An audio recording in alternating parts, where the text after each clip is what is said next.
ರಾಮಲಿಂಗ, ನಿನ್ನ ತಂದೆಯ ಮನೆತನಕ್ಕೆ ಮಾಡಿದ ಸಣ್ಣ ವೈರತ್ವಕ್ಕೆ ಸತ್ತಂದು ನಿನಗೆ ಗೊತ್ತಿದ್ದರು. 25 ಹಸುಳು ನಿನ್ನ ತಮ್ಮ ಮನೆಗೆದಾಗಿ ನಿಲ್ಲಿಸಿದರೆ ಅವನನ್ನು ಹೆಸರು ಮಾಡಿ ಸೀಳದೆ ಬಿಡಲಾರ ಈ ಬೈರೇಗೌಡ. ನಾನು ಬಂದು ತನಗೆ ಭೇಟಿಯಾಡಲಿದ್ದರೆ ಎಂತ ಕಾರಣಾನು ನನ್ನ ಕೈಯಿಂದ ತಪ್ಪಿಸಿಕೊಂಡು ಹೋಗಲು ಸಾಧ್ಯವಿಲ್ಲ.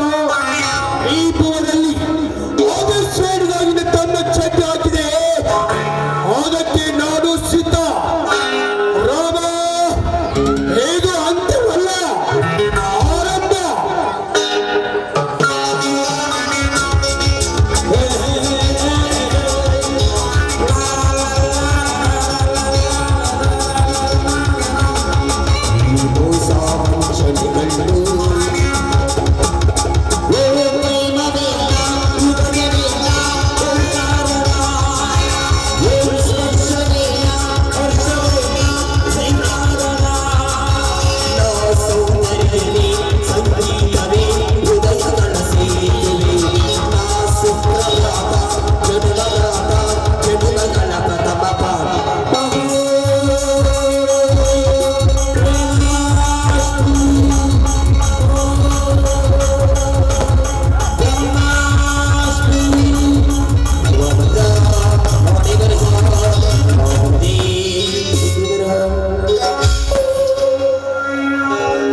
ನಮಸ್ಕಾರ ಮಾಡ್ತೀನಿ ತನಿಗೆ ಹಾಕೋರಿ. ನಮಸ್ಕಾರಕ್ಕೆ ಆ ಸಿದ್ಧಲಿಂಗ ಪತ್ರಿಕಾ ಪ್ರಾರಂಭ ಮಾಡುವಾಗ ಅಲ್ಲೇ ಬಾಂಬ್ ಬ್ಲಾಸ್ಟ್ ಮಾಡ್ಲಿಕ್ಕೆ ಏನಾಗಿತ್ತು ಹೆಣ್ಣಿಗೆ ತಾಡಿ ಅಲ್ಲಿ ಮುಖ್ಯಮಂತ್ರಿಗಳು ಬಂದಿದ್ದಾರೆ ಎಂಬ ಪ್ರೀತಿಗೆ ನಾನು ನಿಶಬ್ದನಾಗಿ ಬಾಂಬ್ ಬ್ಲಾಸ್ಟ್ ಮಾಡಲಾರ್ದು ತಪ್ಪಾಯ್ತು ಗೌಡ್ರಿ. ಹೀಗೆ ನೀನು ಭಯಭೀತನಾಗಿ ಭೂತ ಬಡಿದಂತೆ ನಿಂತ ಚಂದ್ರಿನ ಕಾರ್ಯಾಚರಣೆ ನಿಲ್ಲಿಸಿರಿ ನಮ್ಮ ಪ್ರಾಣಕ್ಕೆ ಅಪಾಯ ಬರುವ ಕಾಲ ಹತ್ತಿರವಿದೆ.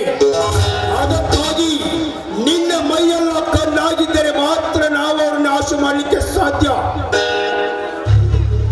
ಅದಕ್ಕೆ ಭಯ ಗೌಡ್ರಿ. ಈ ಚಾಲಿ ನಿಮ್ಮ ಬಲಗೈ ಬಂಧನಾಗಿರುವಾಗ ಯಾವ ಗಂಡ ಟ್ರಂಕ ಕಟ್ಟಿ ನಿಲ್ಲ ಬಂದರು ಈಗಾಗಲೇ ನಿಮ್ಮ ಕೈಯಲ್ಲಿ ಎತ್ತಿರುವ ಬಂದೂಕಿನಿಂದ ಆಗ ಬರಗೈಯಿಂದ ರಕ್ತವಿಲ್ಲದೆ ಇಡುವುದೇ ಬೇಡ. ಈಗಲೇ ನಿಮ್ಮಿಂದ ಅವರ ಮರಣ ಮಹಾರಾಜ ಯಮನ ಸನ್ನಿಧಿಗೆ ಸೇರಿಸೋಣ ನಡ್ರಿ ಅವನಿಗೆ. ನಾನು ಕೈ ಎತ್ತಿದ್ರೆ ಈ ಬ್ರಹ್ಮ ಸೃಷ್ಟಿಯ ಗಡಗಡೆ ನಡುಗುತ್ತಿರುವಾಗ ನಮಗಾರ ಭಯವೂ ಇಲ್ಲ. ನನ್ನೊಂದಿಗೆ ನೀನು ಒಪ್ಪನೇ ಇದ್ದರೆ ಸಾಕು. ಈ ನಾಡಿನ ಪುಂಡರ ಚರಿತ್ರೆನೇ ಬದಲಾಯಿಸಿ. ಅದಕ್ಕೆಲ್ಲ ನಾನಿದ್ದೀನಿ, ಬನ್ನಿ ಹೋಗೋಣ.